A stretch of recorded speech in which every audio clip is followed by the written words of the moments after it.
তোমাদের মনে আছে লাস্ট ভিডিও শেষে আমি বলেছিলাম যে নেক্সট ভিডিওতে আমি টেস্ট করব ক্লড ফ্যাবেল 5 রিয়াল প্রজেক্ট দিয়ে রিয়াল আউটপুট দিয়ে। সো আজকে আমি সেই ভিডিওটাই বানাবো। স্ক্রিনের ওপর যেটা দেখতে পাচ্ছ সেটা হলো আমার ওয়েবসাইট, মানে learnaicli.com এর new version learnaicli.com, which is my AI training platform. Course catalogue, 4টে লার্নিং ট্র্যাক, একটা ইন্টারঅ্যাক্টিভ কুইজ যেটা তোমাকে বলে দেবে যে কোন ট্র্যাকটা তোমার জন্য বেস্ট, তারপর tool directory, blog, pricing page, everything is there. আর এই পুরো প্ল্যাটফর্মটা বানিয়েছে ক্লড ফ্যাবেল 5। জাস্ট একটা prompt, 0 lines of human written code. আমি জাস্ট বলেছিলাম যে what I want to build, that's it. আজকের ভিডিওতে আমি পুরো প্রসেসটা দেখাবো, set up to build, then error and self correction, কোনো কাট ছাড়া। আর শেষে বলবো যে এতে ঠিক কত টাকা খরচ হলো, কারণ দামটা শুনলে তুমি কিন্তু চমকে যাবে। ভাবছো যে শকিংলি এক্সপেন্সিভ, ইজন্ট ইট? না, ঠিক তার উল্টো, সারপ্রাইজিংলি চিপ। কারণ এতে আমি একটা হাইব্রিড ট্র্যাক ইউজ করেছি, আর আমি পুরো কাজটা ফেবল 5 কে দিইনি। So now first thing first, a quick background. What is Fable 5? Simple ভাবে বললে, on June 9th 2026 A Anthropic তাদের সব থেকে পাওয়ারফুল মডেল রিলিজ করে, মিথোস ক্লাস মডেল, ক্লড ওপাসের ওপরে। আর এর পেছনে স্টোরিটাও কিন্তু ইন্টারেস্টিং। আসলে অ্যানথ্রপিক আগে ক্লড মিথোস 5 বানিয়েছিল, যেটা তারা বলেছিল যে এত পাওয়ারফুল যে সেটা পাবলিকলি রিলিজ করাটা ইজ নট সেফ। আর ফেবল 5 হলো সেই মডেলেরই পাবলিক ভার্সন, একটা এক্সট্রা সেফগার্ড নিয়ে। কারণ মিথোস 5 লঞ্চ হওয়ার পরে একটা আনএক্সপেক্টেড ঘটনা ঘটে, যেটা ফ্যাবল 5 এবং মিথোস 5 এর রোল আউটকে স্টপ করিয়ে দেয়। লঞ্চের ঠিক 3 দিন পর, on June 12th, US government একটা এক্সপোর্ট কন্ট্রোল ডাইরেক্টিভ জারি করে। US government national security concern cite করে অ্যানথ্রপিককে নির্দেশ দেয় যে মিথোস 5 যেন কোনো ফরেন ন্যাশনাল অ্যাক্সেস করতে না পারে, even if that person was inside the US. এমনকি অ্যানথ্রপিকের ফরেন ন্যাশনাল এমপ্লয়িজরাও এর মধ্যে পড়েছিল। ইমিডিয়েট কারণ ছিল সাইবার সিকিউরিটি কনসার্ন। অ্যানথ্রপিকে দেওয়া বিস্তারিত এক্সপ্লানেশন অনুযায়ী অ্যামাজন রিসার্চার্সরা এমন একটা প্রম্পটিং টেকনিক পেয়েছিল যেটা ফেবল 5 এ সেফগার্ডস বাইপাস করে সফটওয়্যার ভালনারেবিলিটিস আইডেন্টিফাই করাতে পারছিল, এবং একটি ক্ষেত্রে ভালনারেবিলিটি এক্সপ্লয়েট করার ডেমনস্ট্রেশন কোডও তৈরি হয়েছিল। ইউএস গভর্নমেন্ট এই রিপোর্টটা জানার পরে সব রেস্ট্রিকশন করে দেয়। ইউএস সরকার মূলত ফরেন ন্যাশনালসের অ্যাক্সেসটাকে রেস্ট্রিক্ট করেছিল, সবাইকে গ্লোবালি ব্যান করার অর্ডার দেয়নি। বাট অ্যানথ্রপিক সেড যে তারা তখন রিয়েল টাইমে রিলায়েবলি ইউজার ন্যাশনালিটি ভেরিফাই করতে পারছিল না, তাই কমপ্লায়েন্স নিশ্চিত করার জন্য তারা মিথোস 5 কে টেম্পোরারি শাটডাউন করে দেয়। প্রায় 3 সপ্তাহ মডেলটা অ্যাভেলেবল ছিল না। তারপর অন জুন 30th রেস্ট্রিকশন তুলে নেওয়া হয়, কারণ অ্যানথ্রপিক একটা নতুন সেফটি ক্লাসিফায়ার অ্যাড করে, যেটা এই স্পেসিফিক বাইপাস টেকনিককে 99%-এরও বেশি ক্ষেত্রে ব্লক করতে কেপেবল। প্লাস টেস্টিং এ দেখা যায় যে রিপোর্টেড জেল ব্রেকটা আসলে মিথোস কোনো ইউনিক সাইবার ক্যাপাবিলিটি আনলক করেনি। একই ধরনের কাজ অনেক লেস পাওয়ারফুল পাবলিকলি অ্যাভেলেবল মডেলও করতে সক্ষম। সো জুলাই 1st থেকে ফেবল 5 আবার লাইভ হয়। Now let's talk about specifications. It has 1 million token context window, মানে তুমি ওকে পুরো একটা বড় কোড বেস বা ধরো একটা বড় বই একই সেশনে দিতে পারবে, এবং তাও কিন্তু ও ট্র্যাক লুজ করবে না। প্রাইসিং $10 প্রতি মিলিয়ন ইনপুট টোকেনে আর $50 প্রতি মিলিয়ন আউটপুট টোকেনে। এটা কিন্তু সাধারণ মডেলের তুলনায় প্রায় 20 গুণ এক্সপেন্সিভ। সো রিমেম্বার, এই মডেলটা কিন্তু অবশ্যই সমস্ত কাজের জন্য নয়, এটা সেই সমস্ত কাজের জন্যই যেটা সত্যি ম্যাটার করে। আর পারফরমেন্স, একটা ইন্ডিপেন্ডেন্ট টেস্টে IMO 2026 এর 6টা ম্যাথ প্রবলেমে 6টাই কিন্তু ফেবল 5 ফার্স্ট অ্যাটেম্পটে সলভ করে। জিপিটি 5.6 সলভ পেরেছিল, কিন্তু একটা প্রবলেমে ওর সেকেন্ড ট্রাই লেগেছিল। For your reference, from 2020 to 2026 4,347 জন হিউম্যান পার্টিসিপেন্টের মধ্যে মাত্র 30 জন পারফেক্ট স্কোর করেছিল এটাতে।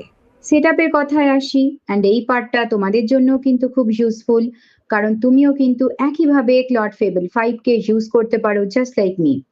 আমি ক্লড কোড ইউজ করছি, which is Anthropic's terminal coding agent, but model হিসাবে আমি কিন্তু ডিফল্ট ক্লড মডেল নয়, ওপেন রাউটারের মাধ্যমে ক্লড ফেবল 5 চুজ করছি। ওপেন রাউটারের অ্যাডভান্টেজ হলো যে তুমি একটাই এপিআই কি দিয়ে অনেক মডেল অ্যাক্সেস করতে পারো, লাইক ক্লড, জিপিটি, জেমিনাই, সমস্ত under same umbrella. One pro tip, open রাউটারের এপিআই কি বানানোর সময় একটা স্পেন্ড লিমিট সেট করে দাও। আমি $25 সেট করছি for this demo, because remember যে ফ্ল্যাগশিপ মডেল মানে বিলটাও কিন্তু ফ্ল্যাগশিপই আসবে। Frontier model plus autonomous coding agent, এই কম্বিনেশনটা যদি আনকন্ট্রোল লুপে চলে যায় তাহলে বিল কিন্তু খুবই দ্রুত বেড়ে যেতে পারে। সো লিমিট না দিলে you will be surprised later. API key generate করার সঙ্গে সঙ্গে কপি করে রাখবে, কারণ পরে কিন্তু আর ফুল কিটা দেখতে পাবে না। এবার main event. As you can see on screen যে ফোল্ডারটা কিন্তু ইনিশিয়ালি একদম এমটি। এবার আমি একটা মাস্টার প্রম্পট পেস্ট করলাম উইথ ফুল স্পেসিফিকেশন, লাইক কি কি পেজ চাই, কেমন ডিজাইন হবে, কুইজের লজিক কি হবে, প্রাইসিং এর লজিক, এভরিথিং। আর এরপর আমি কিন্তু আর এক লাইনও কোড লিখিনি। আর ফেবল 5 প্রথমে কি করলো জানো?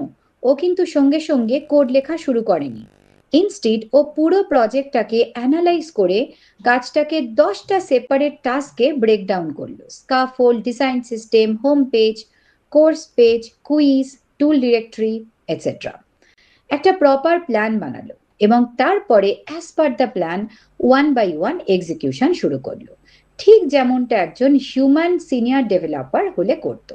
বিল চলতে থাকলো, মাঝে দুটো এরর এসেছিল, but the interesting thing is আমাকে কিন্তু কিচ্ছু বলতে হয়নি।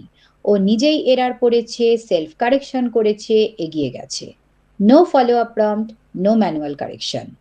সব থেকে ইন্টারেস্টিং পার্ট এলো বিল শেষ হওয়ার পরে।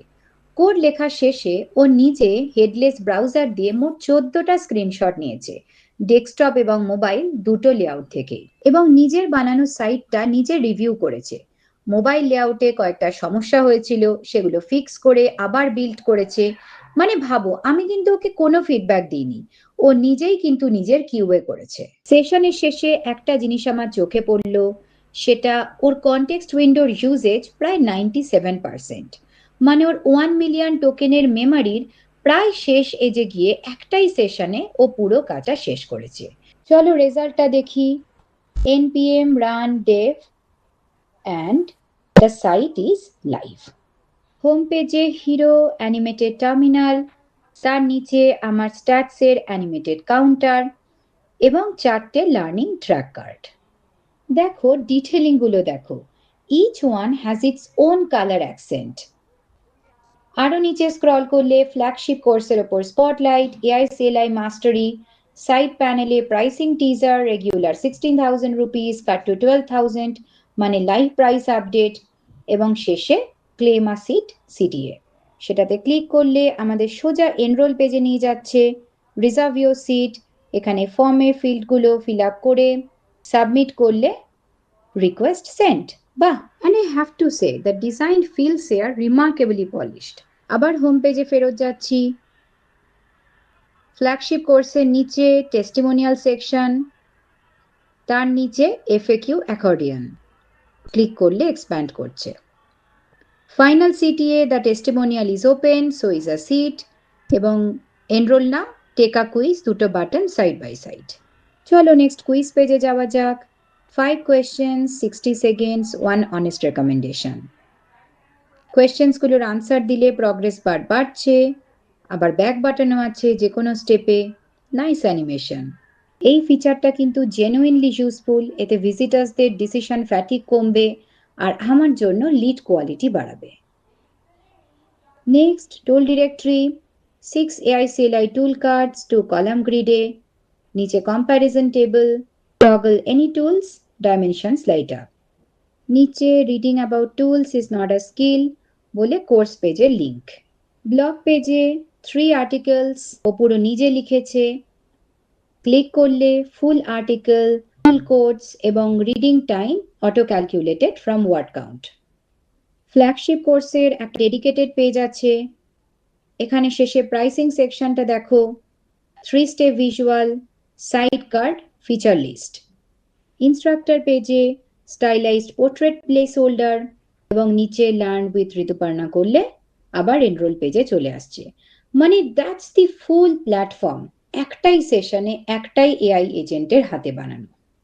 এবার সেই প্রশ্নের উত্তর যে কস্ট কত, how much did this actually cost. পুরো বিল্ডের এক্সাক্ট অ্যামাউন্ট ওপেন রাউটারের ড্যাশবোর্ড স্ক্রিনে দেখে নাও। এন্টায়ার বিল্ডের টোটাল কস্ট হয়েছে মাত্র $14। এর জন্য আমাকে কোনো ম্যাক্স প্ল্যান সাবস্ক্রাইব করতে হয়নি, নো $100 মান্থলি কমিটমেন্ট। ওপেন রাউটারে আমি জাস্ট ক্রেডিট রেখেছি, পে পার ইউজ, যতটুকু ইউজ ততটুকুই টাকা লেগেছে। নিচে মডেল ব্রেকডাউনটাও দেখে নাও, ক্লড কোড নিজেই ব্যাকগ্রাউন্ড টাস্কগুলো অটোমেটিক্যালি চিপার মডেলে রুট করেছে।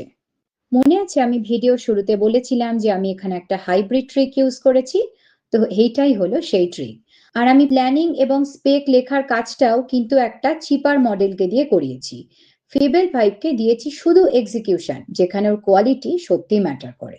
সো 20x দামের মডেলকেও যদি স্মার্ট ভাবে ইউজ করা যায় without any max subscription, no surprise bill, for this project the final cost was actually surprisingly reasonable.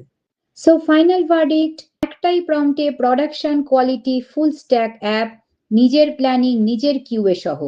For me that's genuinely impressive. দাম ফ্ল্যাগশিপ, ফ্যাবেল 5 মোটেই চিপ মডেল নয়, কিন্তু যে কাজটায় কোয়ালিটি সত্যি ম্যাটার করে সেখানে ইটস ওয়ার্থ ইট, তাই না? তোমরাও ট্রাই করতে পারো। পুরো সেটআপটা দেখিয়ে দিলাম আমি এই ভিডিওতে। Open router plus spend limit plus Claude code plus Fable 5, this is the trick. আর তোমরা যদি এই এআই সিএলআই টুলগুলো সিরিয়াসলি শিখতে চাও in a hands on manner, তাহলে আমি কোর্সের লিঙ্কটা ডেসক্রিপশনে দিয়ে রাখলাম। ভিডিওটা ভালো লাগলে লাইক শেয়ার অ্যান্ড সাবস্ক্রাইব করে দিও চ্যানেলটাকে। নেক্সট ভিডিওতে আবার দেখা হচ্ছে একটা রিয়েল টেস্ট নিয়ে।